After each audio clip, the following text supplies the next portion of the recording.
안녕하세요. 오늘도 사연살롱을 찾아주셔서 감사합니다. 평범하고 조용하던 제 삶에 한 남자와 엮이면서 롤러코스터를 타듯 빠르고 어지럽게 달려온 기막힌 이야기를 해볼까 합니다. 잔잔한 제 물가에 돌을 던진 남자는 바로 지금 제 옆에 있는 남편이에요. 남편과 저의 첫 만남은 20년 전 한 병원에서 시작되었어요. 당시 저는 정형외과에서 일한 지 3년차 되어가는 물리치료사였어요. 매일 환자들의 재활을 도우며 살아가던 저는 지루하고 따분한 일상에 매몰되고 있는 평범한 20대 여자였어요. 어느 날 교통사고가 나서 수술을 하고 당분간 물리치료를 요하던 고딩 남자애가 병원에 왔어요. 그 나이대의 대부분의 남자애들이 그렇듯이 상당히 반항적인 태도에 거친 말투로 무장한 친구였죠. 그 당시는 그게 멋있어 보일 줄 몰라도 다 지나고 나면 바로 흑역사로 남아 이불킥한다는 것을 알기나 할까? 하필이면 그 고딩한테 제가 담당 치료사로 배정이 되었어요. 환자분, 이름이 뭐예요? 차트에 다 써있잖아요. 아, 확인차 다시 한번 물어보는 거예요. 유지목.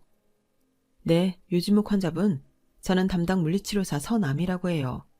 앞으로 일주일에 최소한 3번은 저와 재활을 하게 되실 거예요. 지금은 수술한 지 얼마 안 돼서 약하게 시작하겠지만 조금씩 강도를 높여갈 거예요.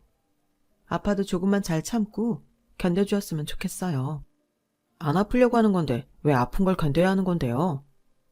그건 다쳐서 아픈 게 아니라 치료 과정에서 생기는 짜증나게. 제가 하는 말에 꼬박꼬박 반항적으로 토를 달던 고딩머리를 몇 대 쥐어받고 싶었지만 어쩌겠어요. 제 환자분이신걸. 전 속으로 저 건방진 녀석에게 세상 제일 아픈 재활치료를 경험시켜줘야겠다고 생각할 뿐이었죠. 아, 아파요. 네, 유지목 환자분, 이건 좀 아파요. 참으셔야 돼요. 아, 아프다고요. 네, 유지목 환자분, 정상적으로 빨리 걸으시려면 이걸 꾸준히 하셔야 돼요. 한 번 더 해보실게요. 웃기는 건 이 고딩은 아프다고 앓는 소리를 하면서 또 계속 따라하긴 하더라고요. 그러다 우리는 시간이 갈수록 말도 편하게 하고 개인적인 이야기도 조금씩 나누게 되었어요. 교통사고는 어쩌다 난 거야? 오토바이 타다가요. 아, 너도 부모님 속썩이는 애구나. 고딩이 오토바이를 타기는 왜 타? 오토바이 타는데 나이가 정해져 있어요. 타고 싶으면 타는 거지. 휴지목 폐기보소. 어려서 좋겠다. 나 안 어리거든요. 머리에 피도 안 마른 게. 근데 넌 왜 맨날 병원 혼자 와? 다리도 성치 않은데 보호자가 동행을 한 번도 안 하시네? 보호자 같은 거 없어요. 또 센 척은 내가 내 부모님이어도 오토바이 타다 이렇게 된 아들 병원 데리고 다니기 싫겠다. 너 담배도 피고 술도 마시지? 가출은 안 해? 다 해요, 다 해. 속 시원해요. 됐죠? 성질머리 하고는. 선생님도 성질 더러워 보이거든요. 남자친구도 없죠? 뭐라고? 이게 이제 좀 여러 번 봤다고 엄청 기어오르네. 고딩은 반년 넘게 저와 만나면서 제가 많이 편해졌는지 장난도 치고 약 올리기도 하면서 투닥거렸어요. 그러다 재활이 거의 마무리되어 갈 쯤이었어요. 하루는 고딩이 병원에 꽃을 사온 거예요. 자, 이거 받아요. 웬 꽃이야? 나 주는 거야? 그럼 누구 주는 거겠어요? 진짜 내 거야? 갑자기 왜? 창피하니까 그냥 받아요. 20대 여자의 직감으로 그 꽃은 그냥 주는 것이 아니라는 확신을 했어요. 하지만 이 어린 것이 당시 고딩은 18살, 저는 26살, 무려 8살 차이가 났거든요. 누가 보면 영화 속 스토리같이 로맨틱하다고 하겠지만 막상 저는 웃기고 어이없었죠. 대학생도 아니고 이제 주민등록증을 갓 발급받은 고딩이라뇨. 게다가 TV에는 장동건, 송승헌, 정우성 같은 남자들이 판을 치는데 여드름 바가지에 까까머리인 한참 어린 애기가 남자로 보일 리도 없었고요. 저는 고딩의 마음을 모르는 척했어요. 제가 꿈쩍도 안 하니까 하루는 대놓고 그러더라고요. 선생님은 진짜 바보 아니에요? 뭐? 열심히 치료해줘서 두 발로 멀쩡히 걸어다니게 해줬더니 나보고 바보라니. 이게? 아니, 왜 그렇게 몰라요? 제가 선생님 좋아하잖아요. 네가 나를? 야, 고딩, 너 내가 몇 살인 줄 알아? 26살이요. 너는? 18살이요. 그런데 그게 뭐여? 좋아하는데 나이가 뭐 중요해요? 네가 아직 어려서 그런가 본데 세상이 그렇게 만만치 않단다, 아가야. 이제 다시 학교 가면 사고치지 말고 공부 열심히 해야 된다. 알았지? 나 어리다고 무시하지 마요. 두고 봐요. 선생님도 나 좋아하게 될 거예요. 고딩은 무슨 자신감에서인지 떵떵거리며 말하더군요. 그 후 고딩은 제가 병원 끝나는 시간에 맞춰 매일같이 제 얼굴을 보러 왔어요. 어느 날은 바카스를, 또 어느 날은 붕어빵을 손에 쥐어주더라고요. 지풀에 지가 지쳐서 그만하겠거니 했지만 고딩은 막무가내였어요. 하루는 불러 세워서 말했어요. 야, 고딩, 너같이 어리고 랄라리를 내가 왜 좋아하겠냐? 제가 어떻게 하면 받아줄 건데요? 대학부터 가봐. 대학 가면 만나줄 거예요? 저는 거절할 변명거리를 찾다가 대학교에 들어가면 마음을 받아줄 것처럼 말했어요. 어차피 그런 날라리가 대학을 간다는 게 불가능한 일이었으니까요. 그런데 고딩은 정말 공부를 하기 시작했어요. 매일 퇴근 때 나를 찾아오던 놈이 공부해야 된다며 일주일에 한 번씩만 찾아오고 자기가 어디까지 공부를 했고 이번 시험에서 몇 점을 받았고 등등 제게 다 말해주고는 했어요. 금방 정리할 줄 알았던 고딩의 마음은 1년이 넘도록 계속되었어요. 저도 제가 좋다고 쫓아다니던 고딩에게 은근히 마음이 가기 시작했어요. 고딩은 재수까지 하며 기어이 대학 진학에 성공했어요. 아주 좋은 대학은 아니었지만 열심히 한 노력이 보였어요. 이제는 더 이상 거절할 변명도 없었고 사실 거절하고 싶지도 않았어요. 저도 고딩에게 그만큼 마음이 많이 커져 있었거든요. 더군다나 대학교에 가면 파릇파릇하고 예쁜 또래 여학생에게 분명히 마음이 흔들릴 거라고 생각했지만 아주 굳건하더라고요. 그렇게 저희는 주변 사람들 몰래 연애를 시작했어요. 풍요롭지는 않았지만 그 사람 때문에 웃고 즐거운 날들이 계속됐죠. 농업경제학을 전공한 지무기는 예전 다친 일 때문에 군대까지 면제받고 26살에 바로 취직을 하게 되었어요.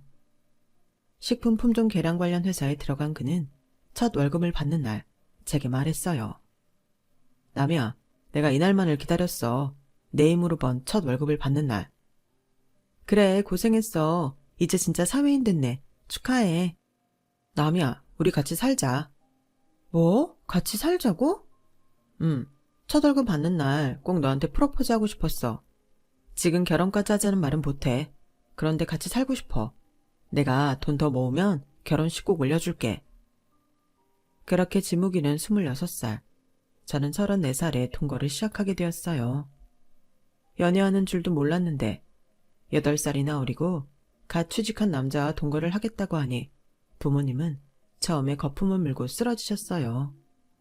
하지만 그는 포기하지 않고 저희 부모님의 인정을 받겠다며 밤낮 없이 우리 집을 찾아왔어요. 그렇게 지내기를 몇 달 후 부모님은 우리 둘을 불러 앉혀놓고 말씀하셨어요. 지무가, 넌 어리고 아직 미래가 창창한데 왜 우리 남이한테 그렇게 목을 매는 거야? 내 또래 여자를 만나는 게 좋지 않겠니? 전 18살 때부터 남이를 좋아했습니다. 제가 다쳐서 남이한테 치료를 받은 건 운명이라고 생각합니다. 두 분이 보시기에 제가 어려서 못 믿어오시겠지만 정말 열심히 그리고 열렬히 남이 사랑해주고 지켜주겠습니다. 뭐? 그래, 한두 살 먹은 애도 아니고 30을 훌쩍 넘긴 딸려니 어린 남자랑 살든 늙은 남자랑 살든 우리가 이렇게까지 막을 일은 아닌 것 같구나. 그래, 너희도 성인이니 너희 하는 행동에 책임을 지고 살려무나. 네, 감사합니다. 저희는 결국 부모님의 허락을 얻어냈어요. 엄마 아빠는 지묵이 부모님 쪽에 허락도 받기를 원하셨지만 현실적으로 어려운 일이었어요. 사실 지묵이네는 복잡한 가정사가 좀 있었거든요. 집에 계신 어머니는 지묵이 아버지와 재혼한 새어머니였어요. 지무기는 친어머니 얼굴이 잘 기억나지는 않는데 어느 날 아버지께 물어보니 그냥 죽었다고만 했대요. 더 물어도 말해주지 않아 지무기는 답답했지만 그냥 그런 줄 알고 살았대요. 새어머니는 지무기를 매우 달가워하지 않아 했어요. 본인의 친자식도 아니고 아버지와의 사이에서 낳은 남동생이 더 귀했기 때문이죠. 어릴 때부터 많은 구박과 차별에 시달린 지무기는 불우한 청소년기를 보냈고 삐뚤게 나가기 시작했던 거예요. 그래서 공부도 제대로 안 하고 오토바이 타다가 사고도 났던 거고요. 무관심한 아버지와 동생만 챙기는 새어머니 사이에서 컸을 지무기를 생각하니 안타까워 더 잘해주고 싶었어요. 지무가, 나 너희 아버지랑 어머니 찾아뵙고 인사드리고 싶어. 우리 집에? 알아. 나 반기시지 않을 거라는 거. 그래도 노력은 해보고 싶어. 너희 부모님이잖아. 혹시 알아? 내가 예쁜 짓 하면 너까지 다시 예뻐해 주실지. 담이야, 네가 생각하는 것보다 우리 집은 훨씬 심각해. 난 거의 투명인간같이 살았어. 나한테 이제 가족은 그냥 너만 있으면 돼. 자기네 집은 허락받지 않아도 된다는 지무기를 어렵게 설득해 부모님을 찾아뵙기로 했어요. 저는 그게 지옥의 시작이 될 줄 모르고요. 지무기는 여자친구가 인사를 드리고 싶어 한다며 몇 번이나 부모님께 말을 했었지만 두 분 다 무관심한 태도를 일관해 그냥 그렇게 몇 달의 시간이 흐르고 말았어요. 하루는 제가 다짜고짜 지무기 집 근처로 찾아가 양해를 구하고 인사를 드렸어요. 안녕하세요. 서남이라고 합니다. 연봉이 어떻게 되나? 제 연봉이요? 지무기 아버지는 제 얼굴을 쳐다도 보지 않고 신문만 뒤적이시고 새어머니랑 분은 통성명도 하기 전에 연봉부터 물어보셨어요. 너무 당황했지만 지무기한테 사전에 이런 분위기일 거라고 들은 바가 있어 곧 대답을 이어갔어요. 지무기랑 결혼할 거야? 네, 하고 싶습니다. 쟤같이 능력 없는 애 만난 거 보면 그쪽도 그렇게 능력 있는 편은 아닌가 보네. 나이도 훨씬 많다며. 지무기가 노처녀 처리반 담당이야? 새어머니는 묘하게 기분 나쁜 얘기를 계속했지만 첫 만남에 함부로 할 수는 없어 그냥 내내 대답만 했죠. 결혼을 하든 말든 알아서 해. 대신 뭐 해달란 소리는 하지 마. 우리도 먹고 살기 팍팍하니까. 알아서 둘이 잘 살아. 새어머니란 작자는 지무기를 무시하는 말은 물론 저까지 깎아내리고 싶어 안달난 사람 같았어요. 아무것도 해줄 것도 없고 관심도 없다며 내쫓기듯 그 집에서 나왔어요. 더 황당한 건 제가 들어가서 나올 때까지 눈길 한 번, 말 한마디 없던 그 아버지였고요. 뭐 이런 무례하고 막대먹은 집구석이 있나 싶었어요. 지무기는 이럴 줄 알았다는 듯이 고개를 숙이고 한숨을 쉬더라고요. 내가 뭘 했어? 너한테 이런 꼴 보여주고 싶지 않았단 말이야. 아니야. 오히려 내가 내 두 눈으로 직접 보니까 더 잘 됐어. 그래, 우리 둘이 아주 잘 살아보자. 저 사람들이 저렇게 우리 무시한 거 후회하게 우리 아주 잘 살자 지무가. 오기가 나더라고요. 이런 푸대접을 받다니. 그리고 지무기가 몇십 년 동안 이런 집구석에서 살았다니. 돌아오는 길에 저는 지무기와 정말 잘 살고 싶어졌어요. 저희는 작지만 깨끗한 집을 구해서 살림을 시작했어요. 알콩달콩 재미있는 시간들이었어요. 지무기와 저는 각자의 위치에서 열심히 그리고 성실하게 일하면서 지냈어요. 그렇게 5년의 시간이 지났어요. 저희는 미뤄둔 결혼식을 올리기로 했어요. 준비해둔 청첩장을 가지고 지무기네 집으로 향했어요. 새어머니가 상견례 같은 건 하지 않겠다고 미리 선을 그는 바람에 우리 결혼식에 지무기 부모님을 하객으로 초대하는 우스꽝스러운 꼴이 되어버린 거죠. 그래도 저희 엄마 아빠는 사정을 다 들으시고는 괜찮다며 오히려 지무기를 위로해 주셨어요. 이번에 역시 연락 없이 도착한 저희를 보고 새어머니는 반가운 기색 없이 말했어요. 어머, 너희가 웬일이니? 하도 연락이 없어서 니네 어디 가서 죽은 줄 알았다? 죄송해요. 잘 지내셨어요? 다름이 아니라 저희 결혼식을 올리려고 하는데 참석해 주셨으면 해서 이렇게 찾아왔어요. 결혼식? 그런 거 할 돈은 그래도 있나 보구나. 7월 11일인데 오셔서 식사하고 가세요. 7월 10일이라 안 되겠는데? 아, 바쁘세요? 그날 중수 상견례 있는 날이거든? 네? 도련님도 결혼하세요? 그래, 우리 중수가 변호사 돼서 잘 나가더니 똑같은 변호사 며느리를 물어오더구나. 얼마나 예쁘고 싹싹하던지 격 떨어지는 누구랑은 다르게. 지묵이의 이복동생인 중수도련님은 어머니의 열렬한 교육열에 부응하듯 어엿한 변호사가 되었어요. 지묵이는 대학교 다니는 내내 친부와 계모가 학비를 내주지 않아 아르바이트까지 하면서 바쁘게 지냈는데 동생 중수한테는 온갖 고액 과외를 붙여가며 공부를 시켰던 거예요.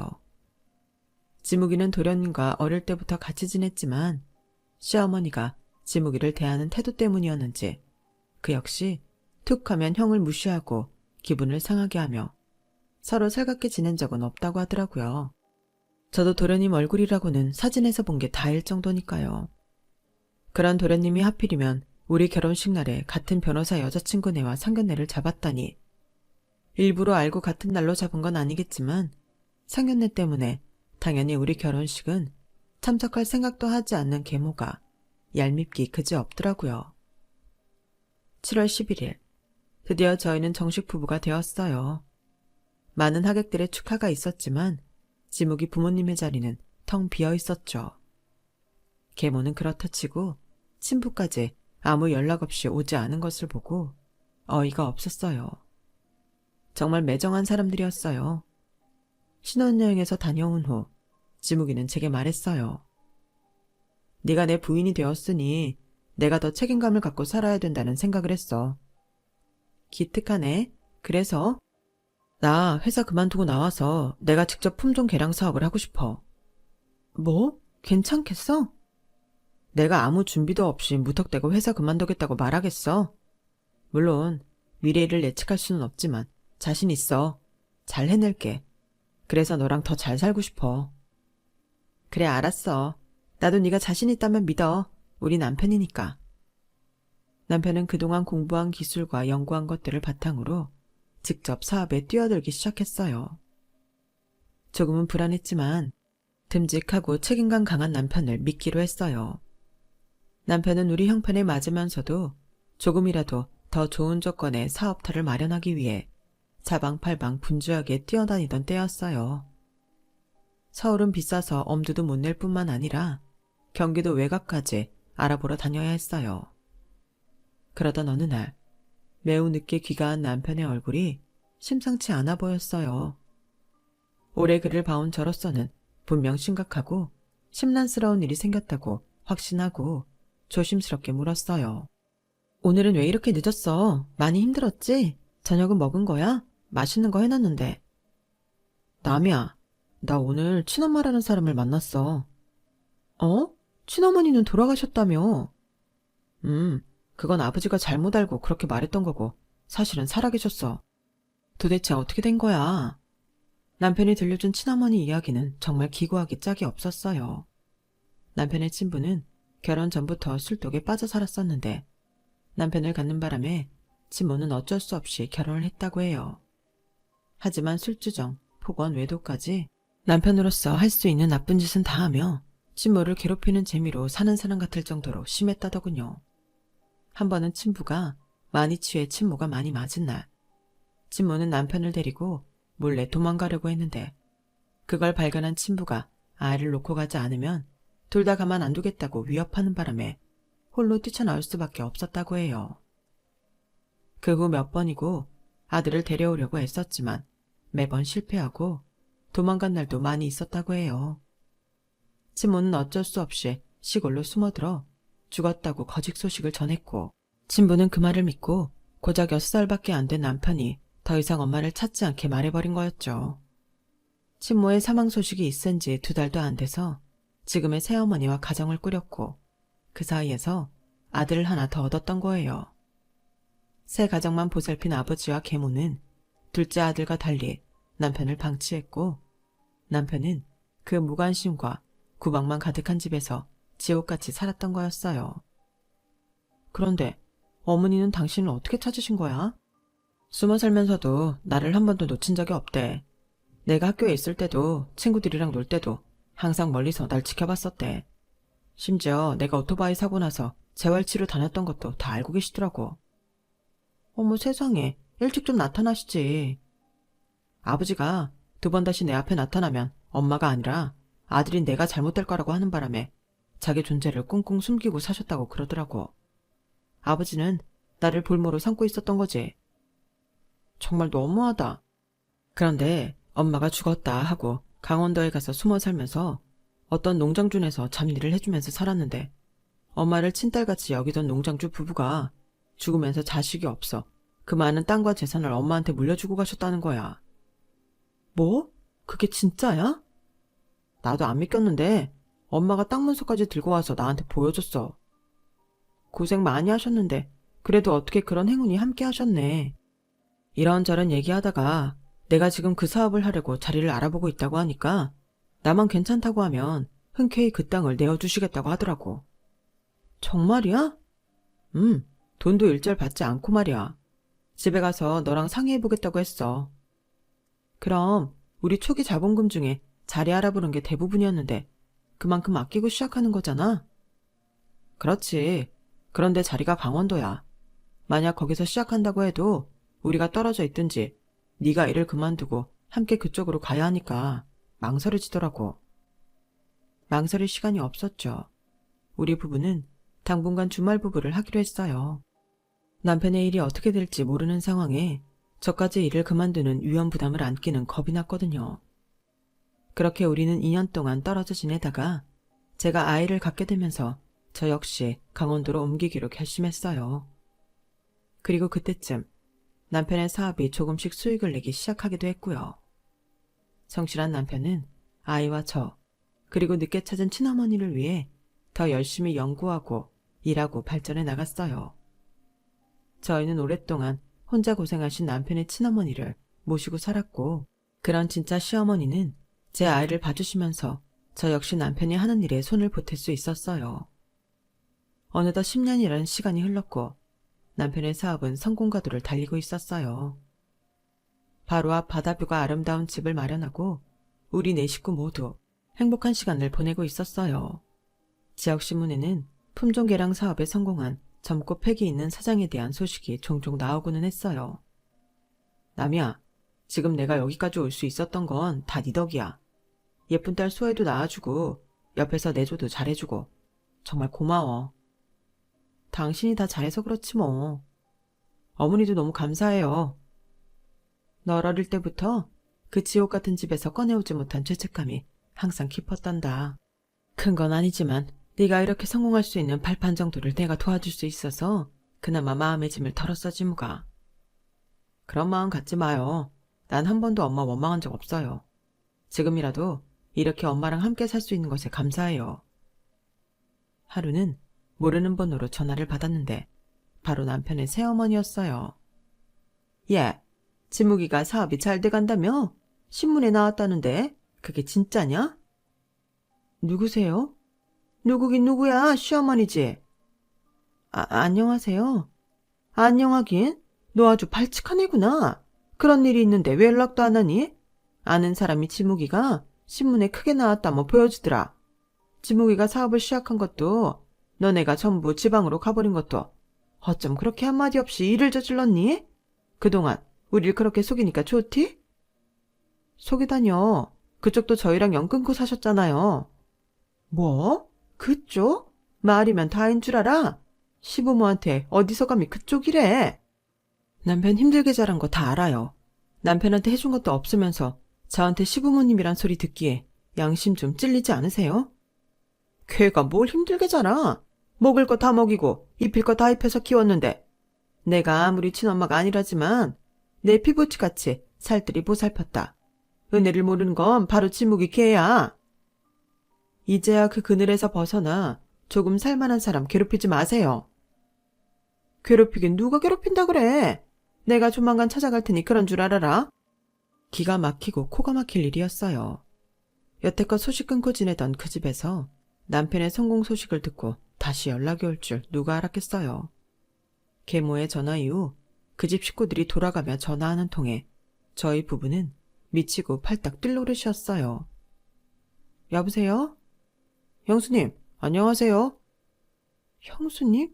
누구세요? 저 중수입니다. 지묵이 형 동생 중수요. 갑자기 무슨 일이세요? 말씀드렸습니다. 형 사업 얘기요. 사업이 커질수록 끼고 있는 변호사도 있어야 트러블이 났을 때 잘 해결할 수 있죠. 한번 찾아뵙고 말씀을 좀 나눌까 하는데요. 아니요, 괜찮습니다. 지금 변호사 찾을 정도로 급한 일이 없어서요. 심지어 어느 날은 말이에요. 여보세요? 안녕하세요, 형님. 네? 형님이요? 저 중수씨 안 사람이에요. 너무 갑자기 연락드려서 놀라셨죠? 한번 뵈야지 하면서 아시다시피 제가 변호사라 워낙 바쁘잖아요. 여태껏 못 찾아뵈었네요. 아, 네. 우리가 한 식구인데 여태까지 얼굴 한번 못 본 게 말이 되나요? 그래서 말인데 찾아뵙고 드릴 말이 있어서요. 언제 시간 괜찮으세요? 죄송하지만 얼굴도 못 본 동서 저는 없고요. 드릴 말씀도 없습니다.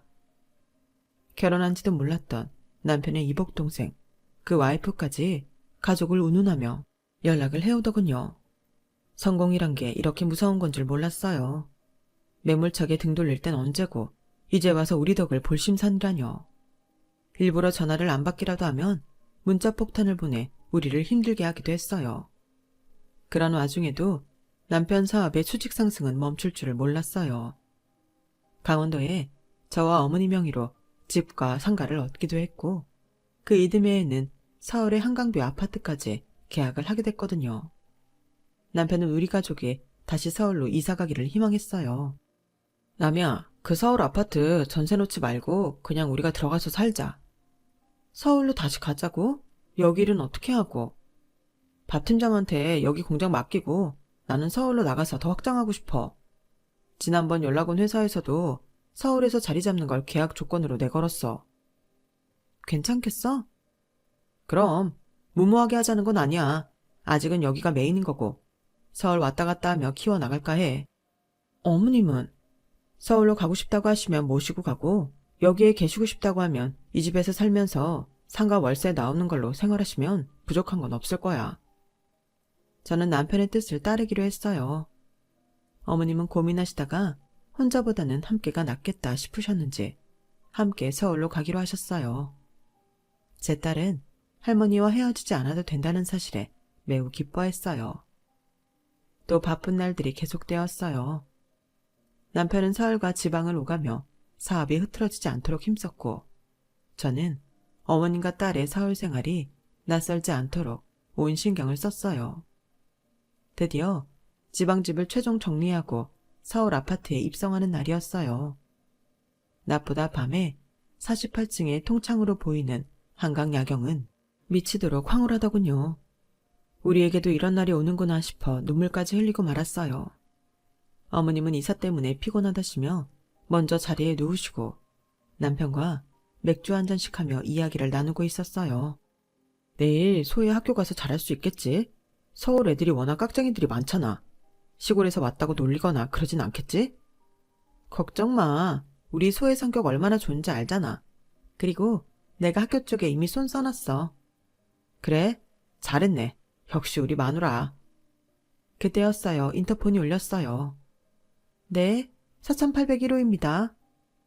경비실인데 밤늦게 정말 죄송합니다. 어떤 분들이 부모님이라고 오셔서는 막무가내로 사모님 댁 문을 열어달라고 하셔서요.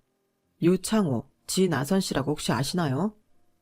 인터폰 너머로 남편의 친부와 계모의 떠들썩한 목소리가 들렸어요.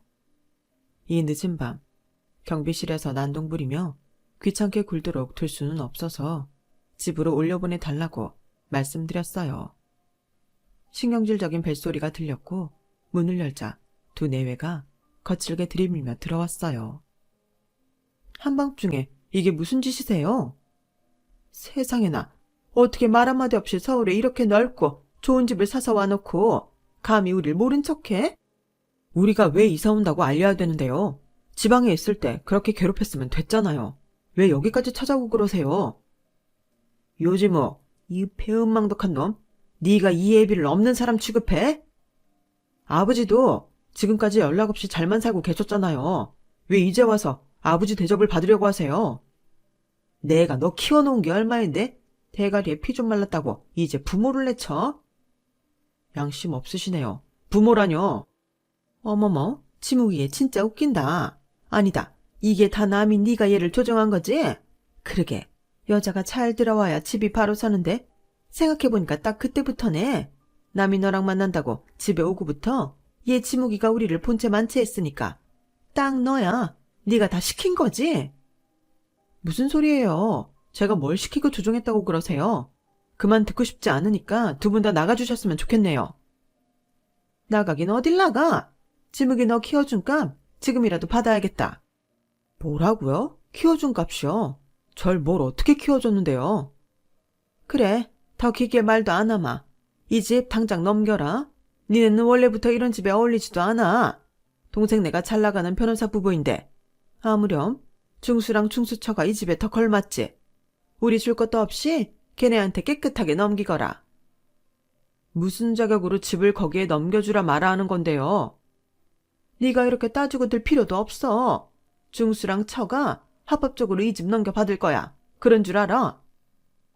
남편의 친부와 계모가 말도 안 되는 논리로 무조건 집을 넘기라고 생떼를 쓰는 통에 집안은 난리도 아니었어요.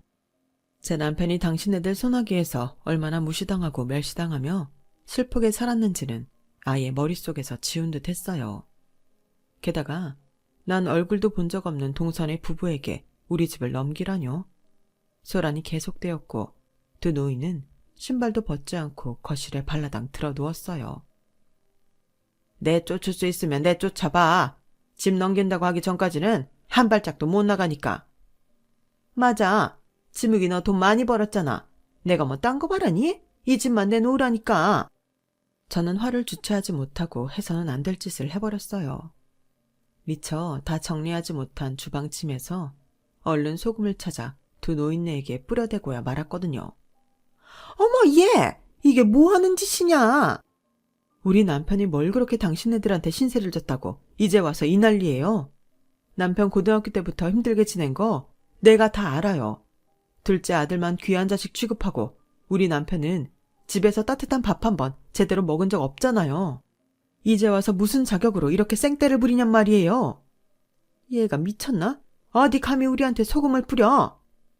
몸싸움까지 날 듯 소란스럽던 그때였어요. 시끄러운 소리에 방문이 열렸고 거기엔 남편의 친어머니가 부들거리며 서 있었죠. 친부는 귀신을 본 것처럼 눈을 몇 번이나 비비고 쳐다보더군요. 귀신이다! 뭐라고요? 귀신이라뇨? 당신도 저 여자가 보여? 보이다마다요. 저 여자가 누군데요? 시어머니는 매서운 눈을 하고 친부와 계모를 쏘아보았어요. 저 역시 인자한 시어머니가 그렇게 무서운 표정을 한 것을 본 적이 없어 놀랐어요. 요창호, 당신 아직도 이 모양으로 살고 있어? 아들 집이나 뺏으려고? 당신 뭐야? 죽었잖아. 맞아. 죽었다가 당신을 저승에 끌고 가는 걸 까먹어서 다시 왔어. 뭐? 아니, 저 여자 누구냐니까요. 내가 지묵이 친모다 이 여편네야. 네가 내 금쪽 같은 새끼를 그렇게 구박하고 괴롭혔다고? 친모? 지묵이 친모는 죽었다고 했는데? 여보, 도대체 이게 어떻게 된 거예요? 나도 죽었다고 들었어. 죽은 당신이 도대체 여기 어떻게 있는 거냐고? 내 시신 확인했어? 뭐? 혹시나 당신이 올까봐 거짓으로 꾸며놓은 제삿집에 관련 서류 있으면 보내라고 꼴랑 전화 한 통 했다면서. 아무리 내가 싫고 미워서 날 때리고 욕보였어도 당신 아들을 낳고 산 여자인데 죽었다는데 어떻게 그럴 수가 있어?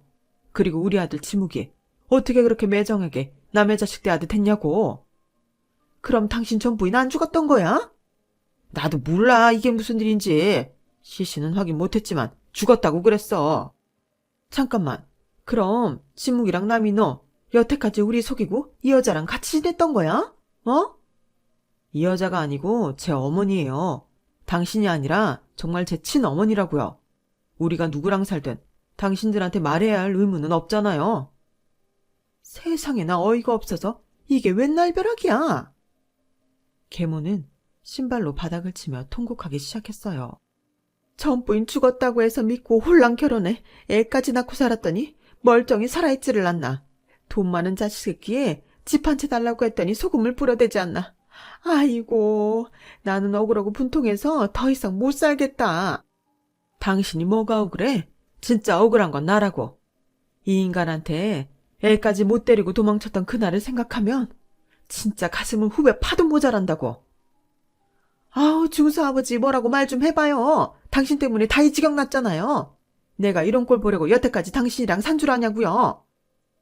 친모와 계모, 두 여자 사이에서 친부는 아무 말도 못하고 죄인처럼 고개를 떨구고 앉아있더군요. 비참하게 짝이 없는 얼굴을 하고는 눈물까지 텀벙텀벙 흘리는데 불쌍하다는 생각이 하나도 들지 않았어요. 자신이 과거에 저지른 잘못이 얼마나 큰데 이보다 더한 벌을 받아도 된다고 생각했어요. 두 분 다 제 집에서 나가주세요. 제 가족은 여기 친어머니 집사람, 우리 아이밖에 없습니다. 그쪽은 다 남이에요. 어디서 마주쳐도 아는 척하지 마시길 바래요. 얼음장처럼 차가운 남편의 말에 두 노인네는 터덜터덜 일어나 나가더군요. 계모는 완전 넋이 나간 사람처럼 발을 질질 끌며 나갔어요. 남이야, 많이 놀랬지? 괜찮아? 어머니는 괜찮으세요? 그래, 난 괜찮다. 저 인간 이런 건 아무것도 아니었단다. 애미가 좀 놀랐을 것 같구나. 저도 괜찮아요, 어머니. 세상에 저렇게 뻔뻔한 사람들이 있다는 것에 한 번 더 놀랐을 뿐이에요. 이 집을 내놓으라뇨. 그러게나 말이다. 저 못된 심보 계속 갖고 살면 지옥에 가서도 벌 톡톡히 받을 거다. 우리는 다음날 집안의 홈캠 자료와 그동안의 엄청난 통화 녹음들을 경찰에게 증거물로 제출하며 스토킹 처벌법으로 그들을 신고했어요. 처벌 여부를 떠나 그만큼 우리는 그들을 남 이상으로 생각한다는 것을 보여주기 위함이었죠. 그 후로 다시는 두 노인과 동생 부부는 우리를 찾아오지 않았어요. 찾아올 수 없었겠죠.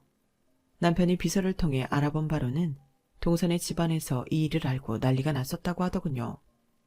재혼한 부모까지는 그렇다 쳐도 전 부인이 자기 입으로 죽었다고 거짓말을 할 정도로 모질게 대한 친부 얘기를 듣고는 치를 떨었다고 해요. 그런 집안과 사돈을 맺은 게 수치스럽다며 동서를 이혼시키려고 했고 동서를 포기할 수 없었던 서방님은 자기의 아버지, 어머니와 오히려 연을 끊었다고 하더라고요. 그렇게 애지중지하고 예뻐라 했던 둘째 아들과 며느리한테 버림받은 꼴이 된 거죠. 두 노인네도 그 일이 있고 나서 헤어졌는지 어쨌는지 동네에서는 친부만 가끔 술을 사러 집 밖으로 나오고 계모는 전혀 볼 수 없었다고 해요. 저희 진짜 시어머니는 서울과 본집을 왔다 갔다 하시며 도시와 농촌 라이프를 둘 다 즐기고 계시고 딸 소혜 역시 학교에 잘 적응하며 지내고 있어요. 요즘은 K-팝 가수가 되겠다며 그렇게 열심히 춤 연습을 하더라고요. 그리고 부끄럽지만 저희 부부는 기적처럼 13년 만에 둘째 아이를 갖게 되었고 다음 달 출산을 앞두고 있답니다. 노산이라 너무 걱정되지만 남편같이 든든한 사람이 제 옆에 있다고 생각하니 무서울 건 하나도 없네요. 남편의 사업도 이젠 안 부럽지 않을 만큼 잘 되고 있어서 남은 노후 애기 재롱이나 보면서 편안히 살 수 있을 것 같아요. 당신 그때 까까머리에 여드름 바가지 고딩이었잖아. 어떻게 감히 8살이나 많은 20대 직장인을 꼬실 생각을 했대? 지금 생각해도 어이없네. 딱 보니까 나 아니면 남이 너 노처녀 될 관상이더라고. 어리지만 용감한 내가 구제해줬잖아. 평생 감사합니다, 연하 남편님 하면서 극진히 모시고 살아. 이게 나보다 어린 게. 저희 부부는 아직도 가끔 옛날 얘기를 하며 저를 놀리곤 해요. 그때는 저 어린 남자아이와 함께하는 것이 막막한 미래라고만 생각했는데 지금은 이렇게 서로를 빛내주는 부부가 되었네요. 하루하루가 너무 소중한 요즘이랍니다. 지금 여러분 곁에도 빛나는 사람이 있으시길 바라며 제 이야기 들어주셔서 고맙습니다. 건강하세요. 여러분, 사연 댓글에 응원과 현명한 조언 부탁드려요. 좋아요와 구독은 저에게 큰 힘이 됩니다. 오늘도 좋은 일 가득하세요.